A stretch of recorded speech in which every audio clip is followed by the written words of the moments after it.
여러분 안녕하세요. Hello everyone. Welcome back to Korean Fluency Journey. 여러분, we continue talking about particles in Korean. So today we will discuss particles 부터 and 까지. So let's get started.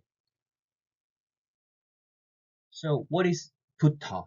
So 부터 means from or since.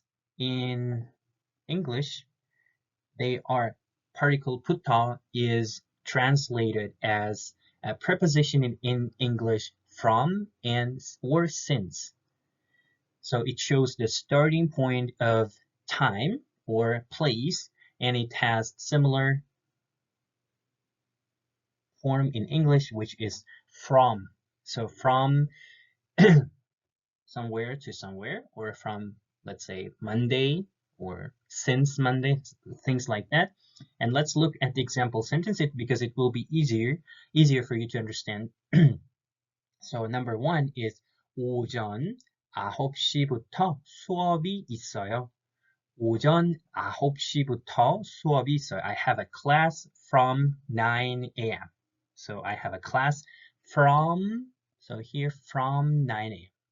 So in order to say that from 9 a.m., we say 9시부터. Next one. 월요일부터 시작했어요.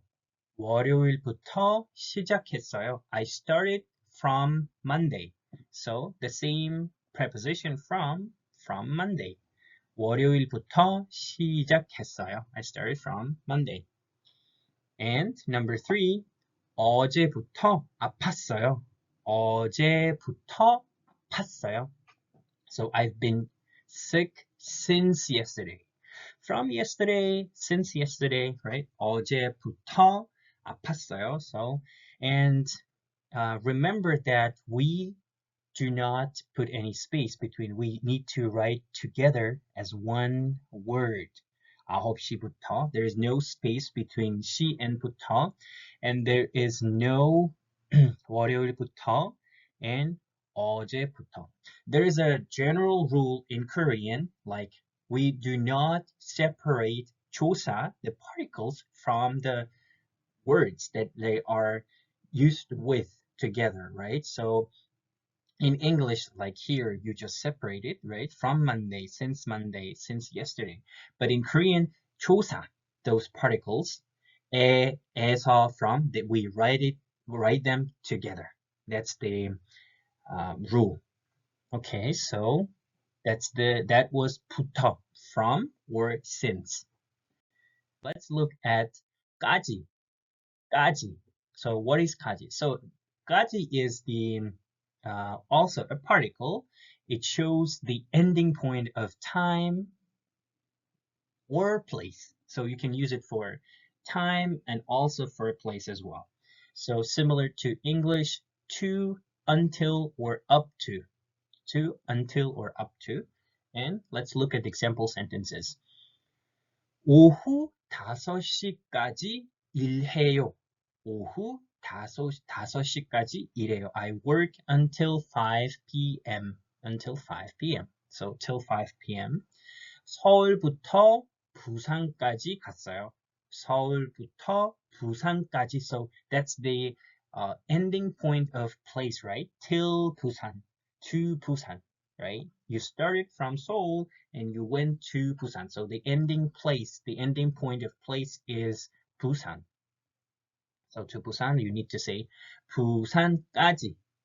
So next one is 이번 주까지 숙제를 내야 해요. 이번 주까지 숙제를 내야 해요. So you must submit homework by this week.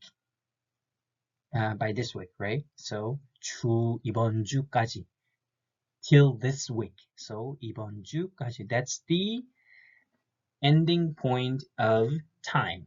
이번 주까지. Okay.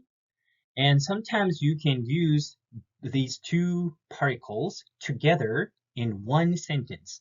So in the previous two slides, we were using them separately, right? From 월요일부터, from Monday, or 월요일까지, till Monday.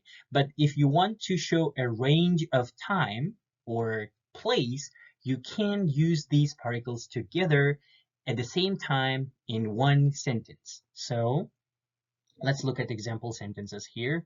So 9시부터 5시까지 일해요. 9시부터 5시까지 일해요. I work from 9 to 5. So that's the range, right? Your starting point of time, that's 9, and the ending is 5 o'clock.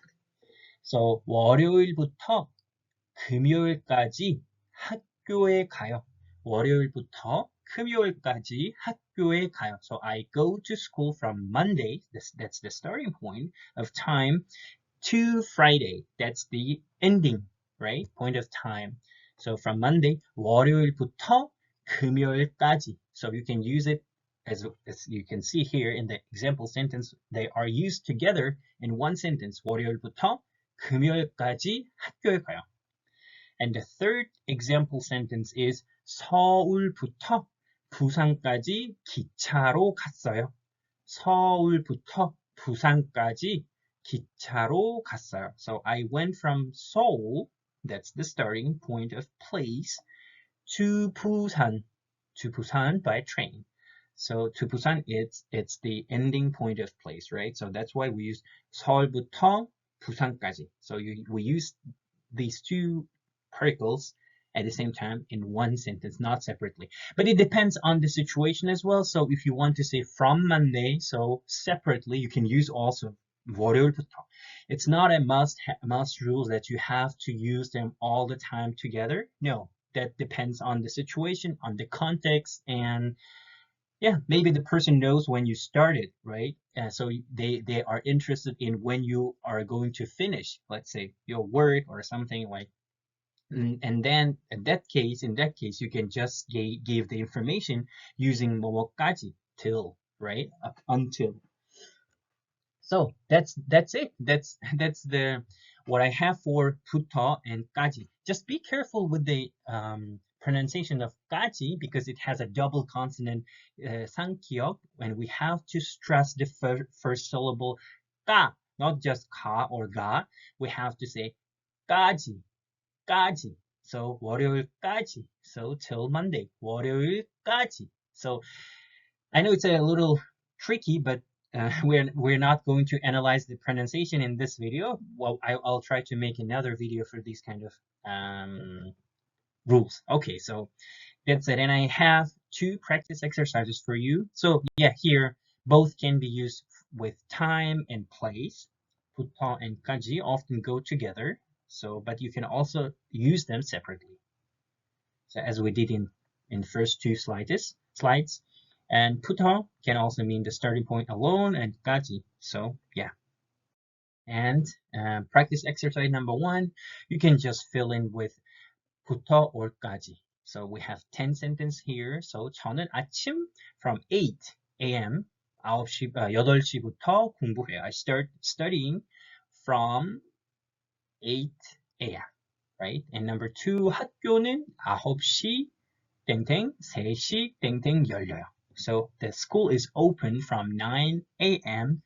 to 3 p.m. Let's say 학교는 9시부터 3시까지 열려요. So it's open.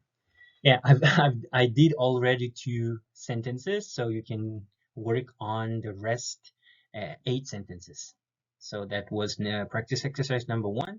And we have the translation exercise as we usually do. So you have to translate the sentences into Korean because we are not interested. We are not learning English. We are learning Korean. So most of the translation exercises will be from English to Korean. So using of today's topic 부터까지. So I work from 9 to 6.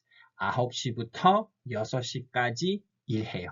So even if you're not familiar with the verbs or adjectives or any other words, so you can just pay attention to these particles. So from 9 to 6, you can work on this part, or from morning to night, from Monday to Friday. But it would be ideal if you work the whole sentences translating. And when translating sentences from English into Korean, we do not always say I, 저는, right? Sometimes it would sound more natural and appropriate to just drop the subject of the sentence. In most cases, it's I, right? As you can see from these 10 sentences. So, yeah, that's what I have for today's video. So if you have any questions, any suggestions or ideas, you're always welcome to leave your comments below this video or send me an email. And thank you so much for supporting my channel, for your likes and for watching my content. And I'll see you in my next videos. Thank you. 감사합니다.